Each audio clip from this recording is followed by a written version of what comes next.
우리 같이 기도하고 예배 시작하도록 하겠습니다.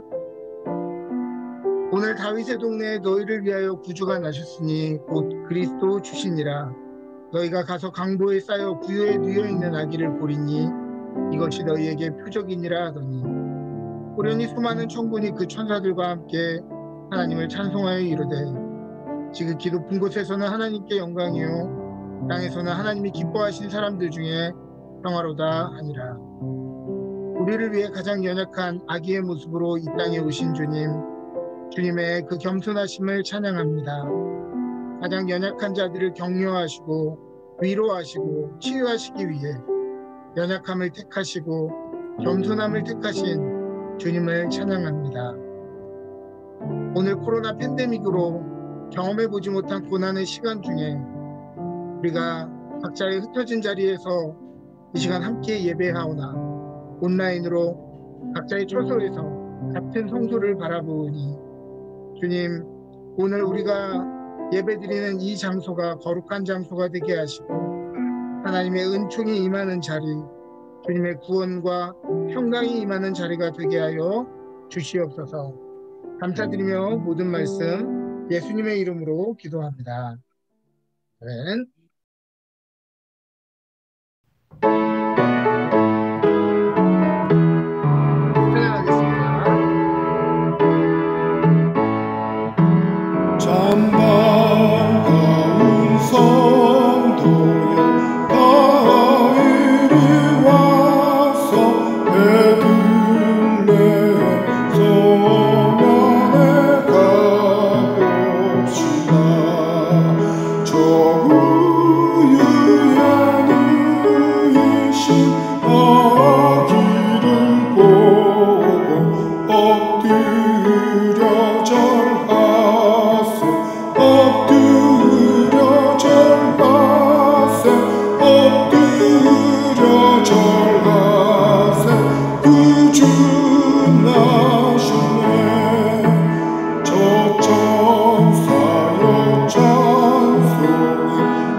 엎드려 절하세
저 천사 기쁜 찬송을 들으며 쉬어라.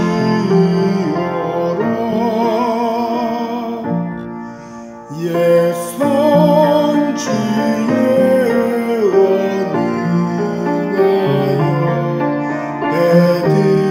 베들레헴 성에 주 예수 탄생하시니 온 세상 구주라. 저 천사 기쁜 노래를 또다시 부르니 온 세상 사는 사람들 다 화답하여라.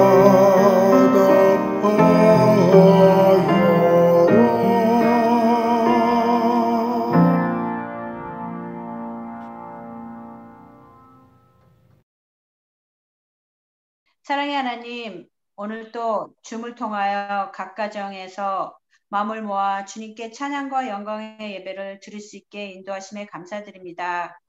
성도들 모두 지금까지 무사히 지내게 인도하심에 또한 감사드립니다. 이 시간 하나님 아버지 앞에 조용히 나가 교만하고 못된 욕심으로 생태계를 파괴한 죽음으로써 저희들 죄와 오만을 회개합니다. 다음 세대들에게 좀 더 나은 세상을 물려주고 신앙의 유산을 물려주어야만 하는 책임을 져버리고 지금 당장 편한 대로 사고 쓰고 먹고 버리고 쌓아놓고 남을 비만만 하고 살진 않았는지 스스로 돌아보게 하소서. 작은 일에서부터 바꾸어가는 신앙인이 되게 하소서. 하나님께서 원하셨던 상상의 도를 깨달아 모든 만물이 하나님 보시기에 좋았더라 하셨던 것처럼 순리에 맞게 섭리에 맞게 살아가게 하소서. 팬데믹으로 인해 온 세상이 혼란하니 저희들 같이 작은 공동체, 작은 사업체, 가난한 가정들이 더욱 힘이 드는 세상이 되었습니다. 하지만 2000년 전 더 가난한 삶으로 어린 아기로 세상에 오신 세상의 희망 구주 예수님을 생각하며 그분의 가르침에 힘을 얻어 작고 연약한 자들을 사용하시는 하나님의 뜻에 순종하게 하시고 쓰임받는 자들로 인도하게 하여 주시옵소서. 힘든 가운데 신앙의 전통과 말씀을 선포하기 위해 수고하시는 정삼열 목사님과 모든 목회자들과 신학자들, 선교사님들과 세상 곳곳에서 수고하시는 평범한 모든 신앙인들에게 축복과 보호, 인도하심이 함께 하시기를 기도드립니다. 또한 우리가 몸담고 있는 지역사회를 위해서 기도합니다. 코로나의 번짐을 막기 위해 서로 절제하고 위생수칙을 지켜가면서 서로를 보호하고 보살펴주는 신앙인들이 되게 인도하여 주시옵소서. 저희들 보호하여 주시옵소서. 거룩하신 예수님의 이름으로 잠시 기도하였습니다. 아멘.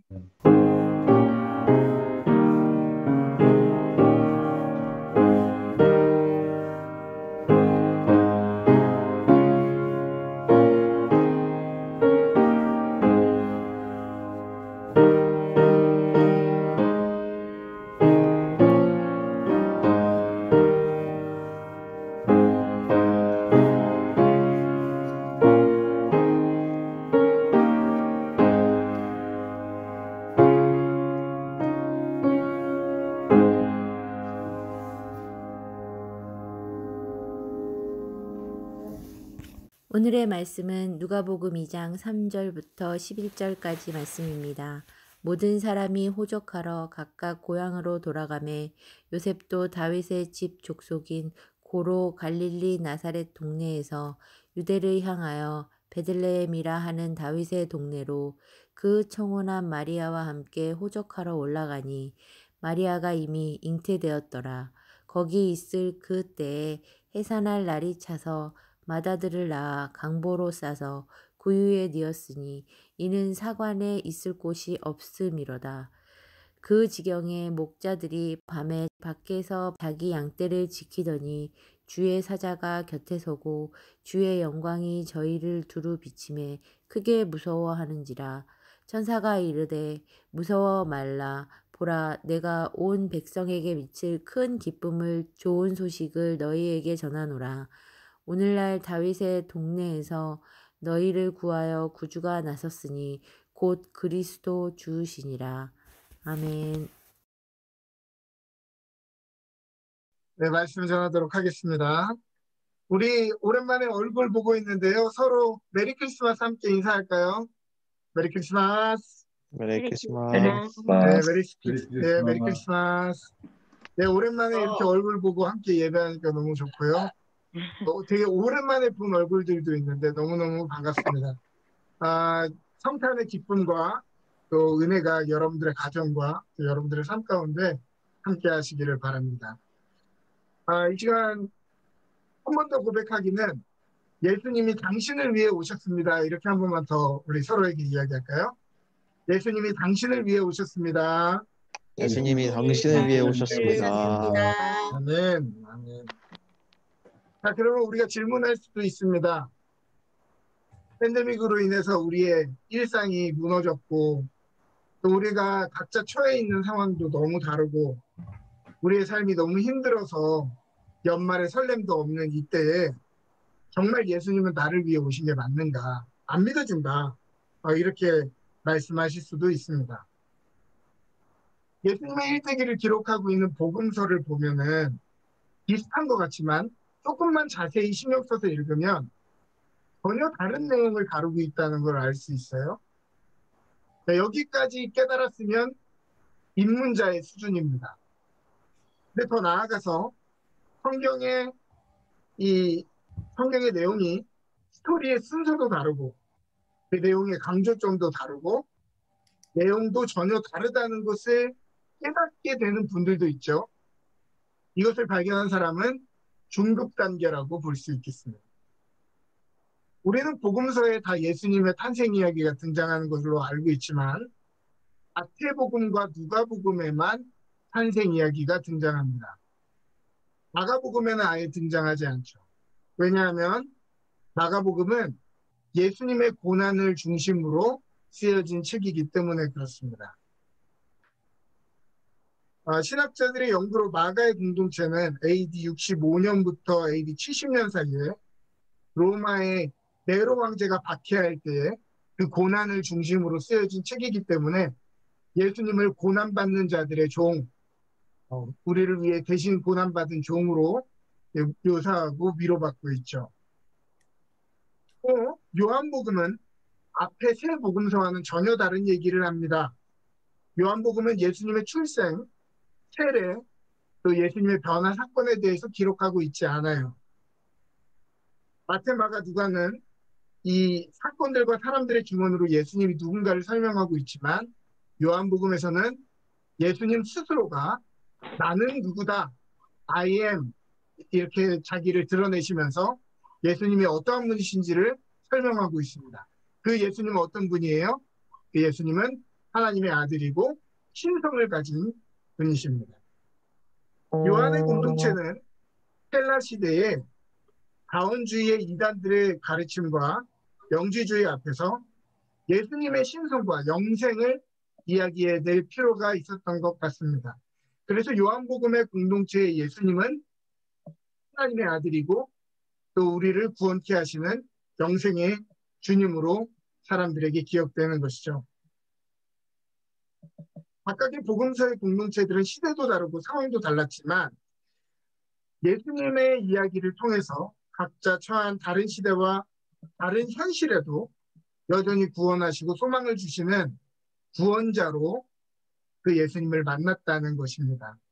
오늘 우리의 삶도 각자 다른 상황에 있고 경제적인 상황도 다르고 또 우리가 처해 있는 상황도 다르지만 그러나 여전히 2000년 전에 쓰여졌던 그 이야기와 그 예수님이 우리의 구주가 되실 수 있는가, 오늘 우리의 기쁨이 되실 수 있고 오늘 우리의 소망이 되실 수 있는가에 대한 질문을 오늘 이 본문이 우리에게 답해주고 있다고 봅니다. 마태복음은 그토록 기다렸던 구약의 성취로서 왕이신 예수님을 이야기합니다. 그래서 예수님의 족보를 이야기하죠. 그래서 그분이 다윗의 정통 후계자임을 알려주고요. 또 탄생에 대한 약속도 마리아에게 얘기하지 않습니다. 남자인 요셉에게 이야기하죠. 마태의 공동체는 나라를 뺏기고 압제를 당하는 사람들입니다. 그래서 왕권을 위협하지 못하도록 헤롯이 아이들을 죽이는 이야기가 등장하죠. 다른 복음서에는 등장하지 않습니다. 헤롯 왕에게 인정받지 못하나 도리어 유대인이 아닌 주변국의 천문학자들에게 예수님은 왕대심을 인정받고 경배받는 것으로 그려지죠. 마태복음에서 예수님은 신앙의 순수함을 잃어버린 자기 백성을 죄에서 구원하시고 선지자들에게 하신 약속과 또 민족에게 주신 그 신의를 이루시고 우리를 다스리는 통치자로 오십니다. 그분은 임마누엘, 우리와 함께 하시는 분으로 그려지죠. 이와 같이 당시의 신앙 공동체는 저마다 탄생과 생애를 통해 예수님의 탄생과 생애를 통해 그들의 삶을 구원하시는 예수님을 이해했습니다. 그러면 오늘 팬데믹으로 신음하는 우리에게 예수님은 어떠한 의미로 우리에게 다가오실까요? 오늘 우리가 읽은 누가복음은 이방인들과 소외되고 가난한 사람들에게 전해주었던 기쁨의 소식으로 예수님의 탄생 이야기를 다루고 있습니다. 당시의 관점으로는 파격적으로 예수님의 탄생의 소식이 누구에게 전해졌냐? 여자에게 먼저 전해졌습니다. 오늘날에는 여자들이 우리가 동등한 인격의 입장이라고 생각하고 당연히 그래야 되지만 예수님이 탄생하시던 1세기에는 여성들은 남성들과 동등한 위치에 있지 않았습니다. 그저 어떤 재산의 일부로 여겨지던 이때에 예수님의 탄생이 누구에게 가장 먼저 나타났다? 여자에게 가장 먼저 나타났다고 하는 것이죠.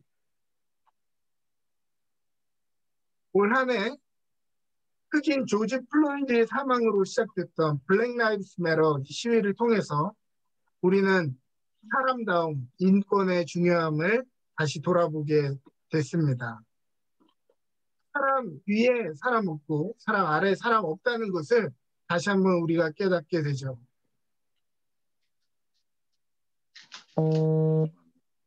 유명한 영화, 이 연문이라는 영화가 있는데요. 이 영화의 유명한 대사가 있어서 여러분들에게 알려드립니다. 사람의 지위에는 높고 낮음이 있지만 사람의 인격에는 귀천이 없다라는 말이죠. 예수님의 탄생 이야기는 누구라도 기쁜 소식의 주인공이 될 수 있음을 우리에게 말해줍니다. 오늘 여러분들의 삶이 혹시 지치고 힘드십니까? 팬데믹 동안 우리 자신의 보잘것없음을 뼈저리게 깨달으셨습니까? 그렇다면 오늘 여러분들의 삶과 가정을 위해 예수님이 오십니다. 예수님이 이 기쁜 소식의 주인공이요 간증의 사람들로 오늘 우리들을 택하고 계심을 여러분 믿으시기 바랍니다. 또 우리는 지난 3월부터 팬데믹과 락다운 기간 중에 활동이 제한되고 자가격리를 통해서 굉장히 답답하고 힘든 시간을 보냈습니다. 또 코로나 블루라고 하는 어떤 우울증을 경험하기도 했고요. 예수님은 우리의 답답함을 아실까요? 예수님은 우리의 답답함을 어떻게 알아요, 목사님? 근데 예수님은 그 답답함을 아실 것 같아요. 성경을 보면 예수님의 자가격리에 비하면 우리의 자가격리는 비할 바가 아닙니다. 여러분 혹시 코끼리를 냉장고에 넣는 방법 아시나요? 여러 가지 방법이 있죠. 부하 직원에게 넣으라고 하면은 넣게 돼 있습니다. 교회에서는 부목사님들에게 아니면 전도사님들에게 넣으라고 하면 넣게 되어 있죠. 자, 여러 개 우스개 농담들이 있지만 사실은 물리적으로 가능하지 않습니다. 왜냐하면 질량이 같지가 않기 때문에 그래요. 이 코끼리 채로 냉장고에 넣을 수가 없는 것입니다. 코끼리의 형태를 변화하고 아니면 코끼리의 생명을 없애야만 냉장고에 겨우 넣을 수 있을 거예요. 그러나 이 코끼리의 부피가 워낙 크기 때문에 냉장고에 넣는 것이 아마 가능하지 않을 것입니다. 그러나 그것보다는 더 몇억 배는 어려운 것이 뭐냐면 전능하신 하나님이 인간의 모습으로 자기를 꾸겨 넣으신 것, 자기 자신을 그 연약한 인간에 제한하시는 것이야말로 냉장고를 냉장고로 코끼리를 냉장고에 넣는 것보다 훨씬 더 어려운 것이죠. 예수님은 인간의 모습, 그것도 가장 연약한 아기의 모습, 그것도 돈 없고 빼곡는 가정의 아이로 자신을 제안하셨습니다. 오늘 자가격리로 힘드신 분이 있으십니까? 그렇다면 근본 하나님의 본체이시지만 자기를 낮추셨던 예수님을 기억합시다. 이는 오늘 답답한 삶을 살고 있는 우리에게 큰 위로와 힘이 되는 것입니다. 누가복음은 특이하게 로마에 의해 호적을 하는 것으로 이야기가 시작됩니다. 호적은 단순히 인구조사가 아니라 세금을 정확하게 걷기 위한 것이었죠.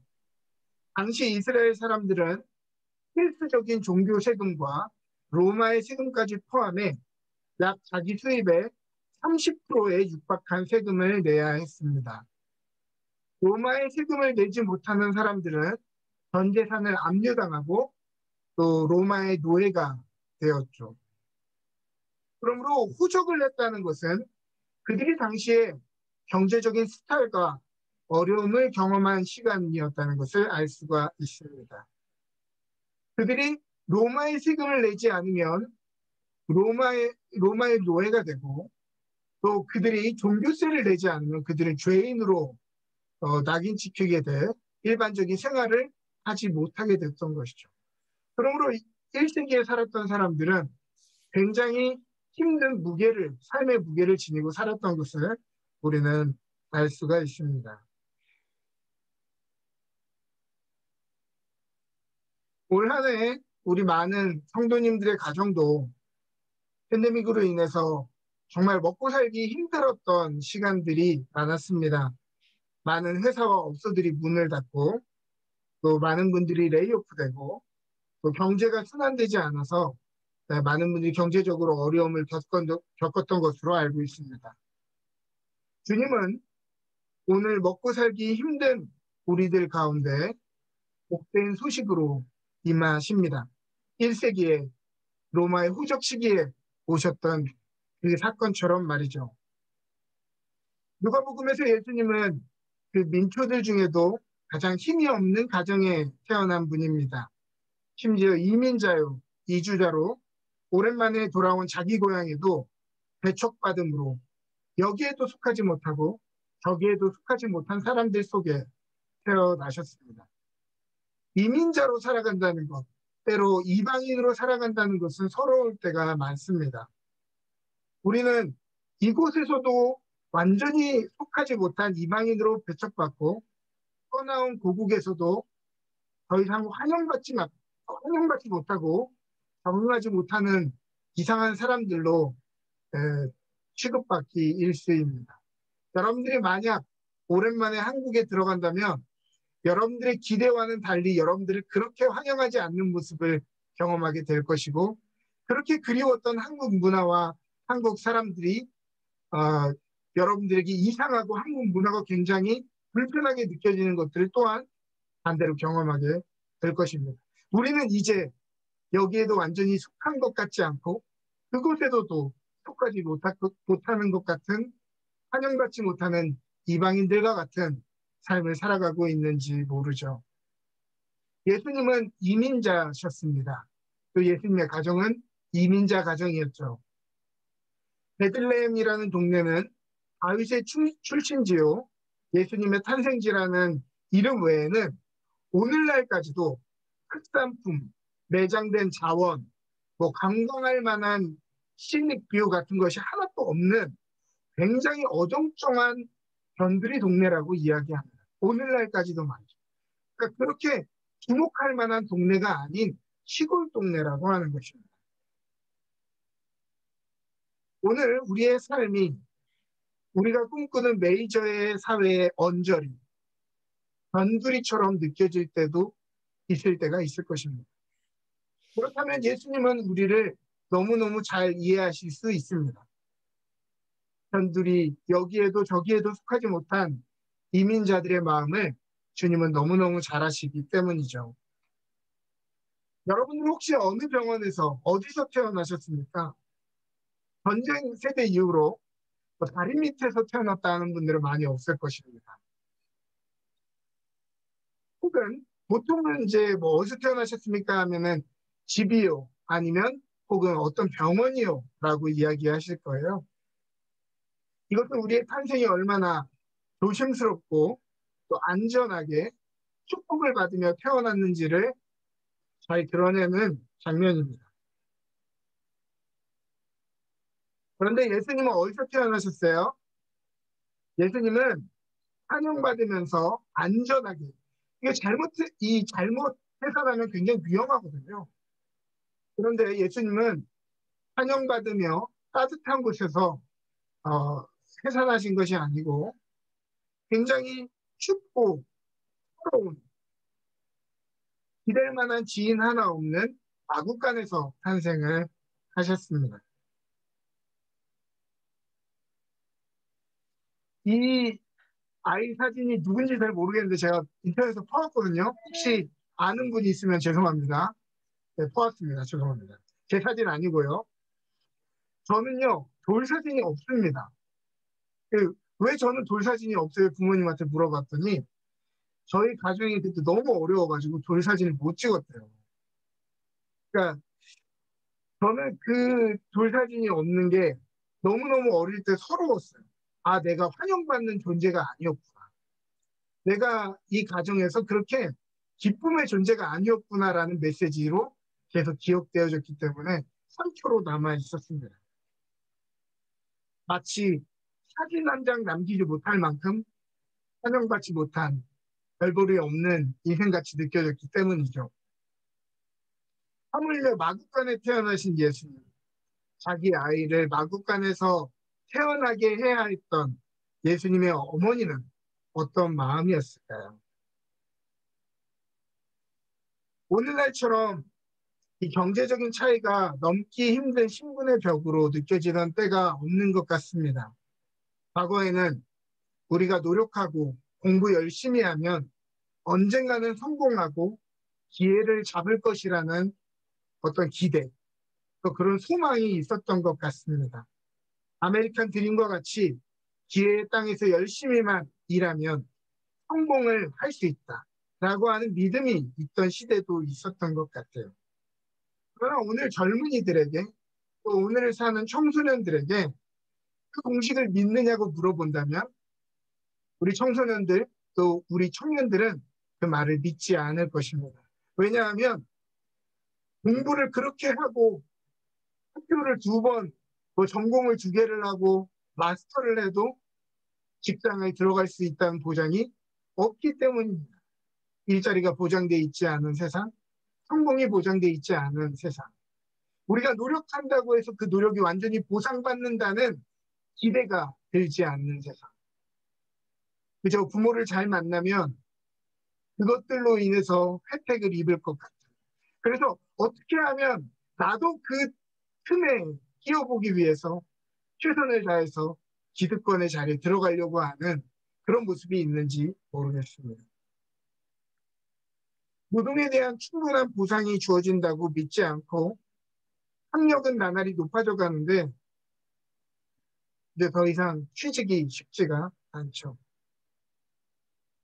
하루하루 신음하며 사는 노동자들, 별 볼 일 없이 사는 흑수저들의 마음을 예수님은 잘 아십니다.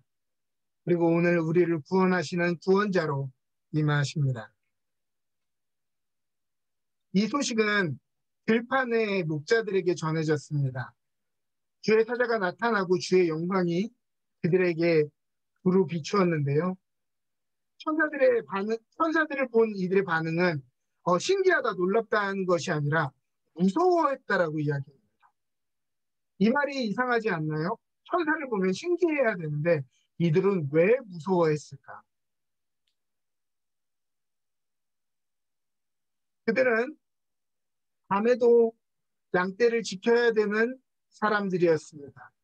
그렇다는 말은 이 사람들은 1년 365일 동안 쉴 수 없는 노동의 현장에서 오늘날 택배 근로자들처럼 1년 365일 쉬지 못하는 사람들이었다.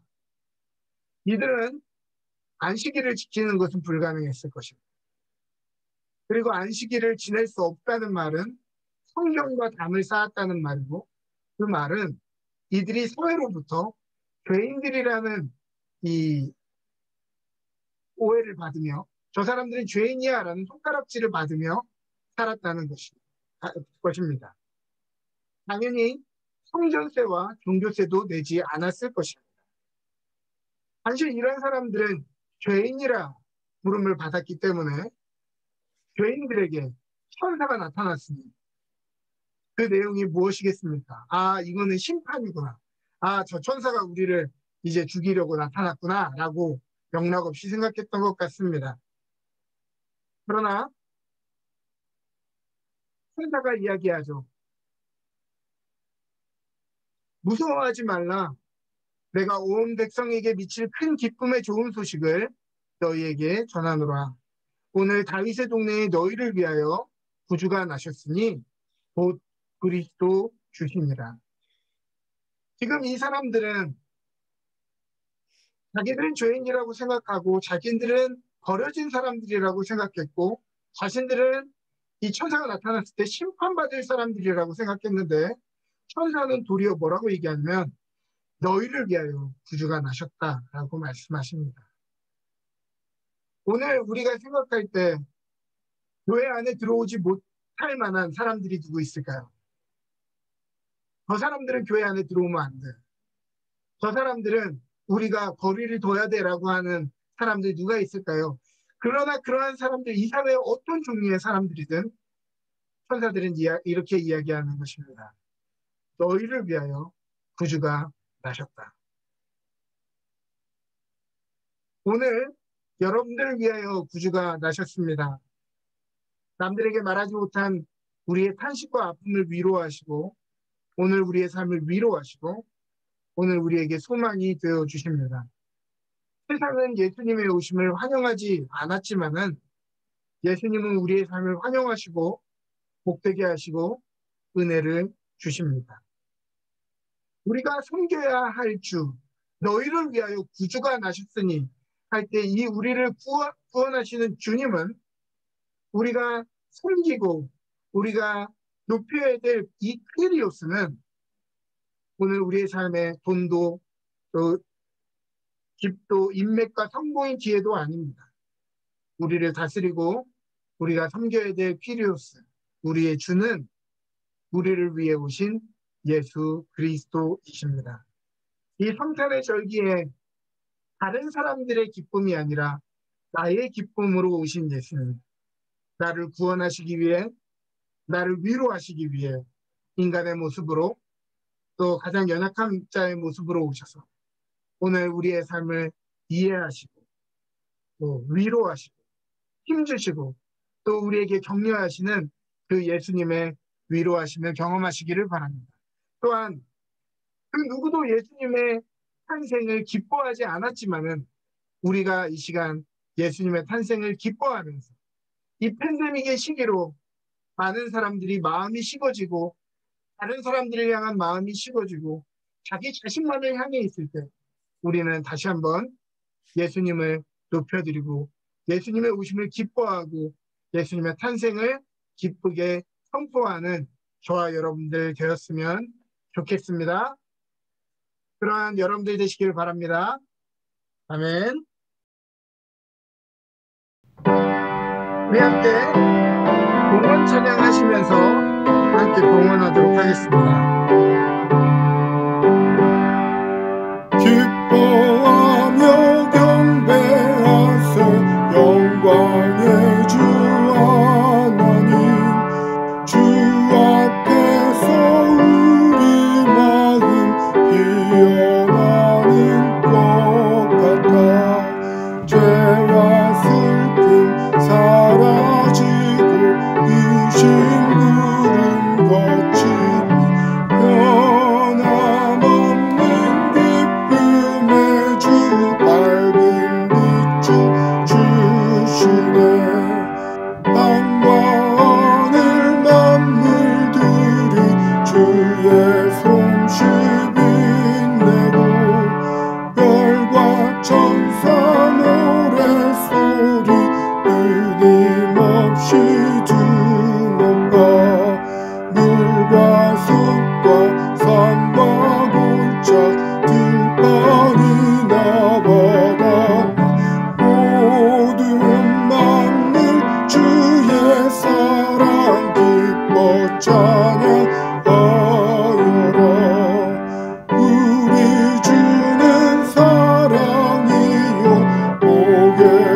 영광을 높이 불러 주께 영광 돌리세. 아멘.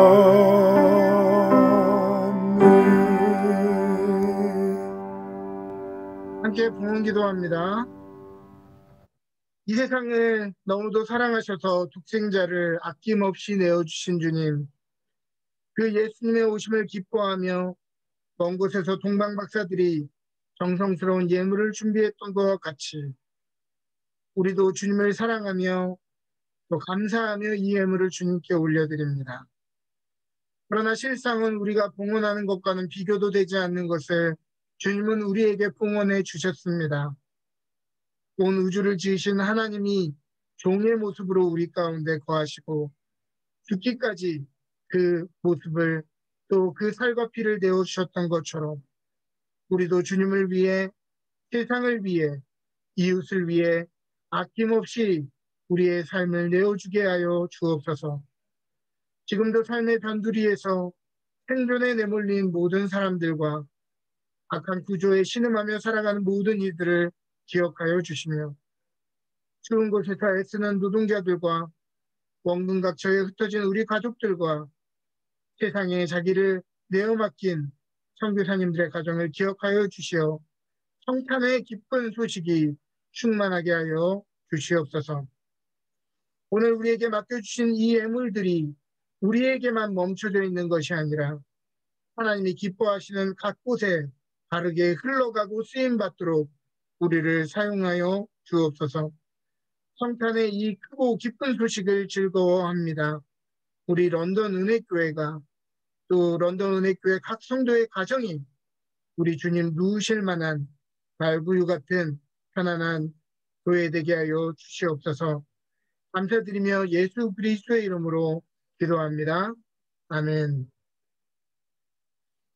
지금은 우리 주 예수 그리스도의 놀라우신 은혜와 하나님 아버지의 지극하신 사랑하심과 성령님의 감화 감동 교통하시는 은혜가 오늘 각자의 상황은 다르지만 우리를 위하여 오신 그 예수님을 기뻐하며 우리의 구주로 오신 그 주님을 기뻐하고 그 구주의 기쁜 소식을 함께 전하기를 원하는 주의 성도들 머리머리 위에 그들의 가정과 기업 위에 지금부터 영원토록 함께 하시기를 간절히 축원하옵나이다. 아멘.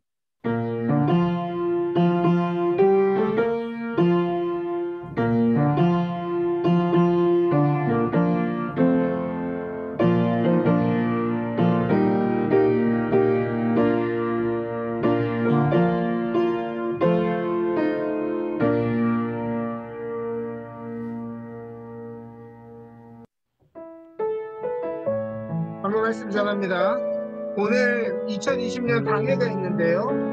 자, 예배 후에 이어서 진행되게 되는데 당회 때는 우리 어린아이들, 청소년들은 빠지셔도 좋습니다.